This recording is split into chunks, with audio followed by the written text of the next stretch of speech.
Hello everybody, this is me Noor Zaira and you all are watching Gohesh Bengaluru. With Karnataka government giving relaxations to its citizens, let us actually see what is in the box for the citizens of Bengaluru and Karnataka and see what are the changes in Bangalore lockdown, that is the phase 3 that will be effective from midnight of 4th May. So please note that Bengaluru rural and Bengaluru urban districts have been classified as red zone by the Ministry of Health. There are a few ground rules that have been set irrespective of the time people step out of their houses, and that is number 1 being masks compulsory for everyone outside their main door.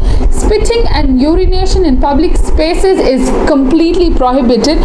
Fine of rupees 1,000 for first instance and rupees 2,000 for subsequent instance levied. Only one person can travel in two-wheeler and only driver plus 2 people are allowed in cars. Containment hotspots on the street level would be barricaded and BBMP would communicate to all residents impacted. Relaxation is not applicable for BMTC, Metro, Uber, Ola, taxis and autos, children below 10 years, elders above 65 years, pregnant women and people with comorbidities such as diabetes, kidney problems and heart diseases should remain indoors. Anybody stepping outside their houses is expected to maintain 1 meter social distance. So what is actually allowed between 7 p.m. to 7 a.m.? Only essential services, movement of residents with curfew passes, online delivery of essential goods, medical emergencies will be allowed from evening 7 till morning 7. So relaxation is given from morning 7 to evening 7. What is allowed? Passes or approvals are not required for any of these activities. Private offices and government offices can operate with 33% staff. Mask compulsory in workplace too. Government departments catering to essential services such as defense can operate with full strength.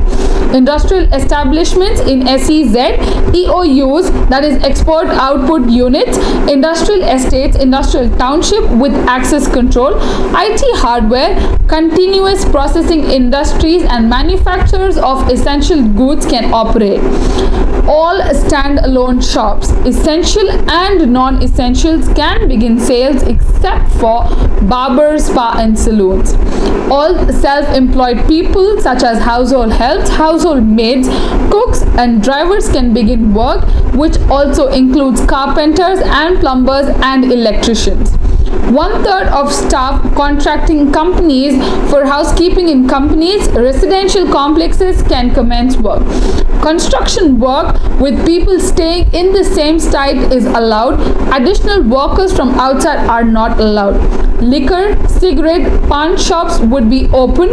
Hospital, clinics, OPDs are allowed to operate. All good vehicles with load or without load can move around without any restrictions.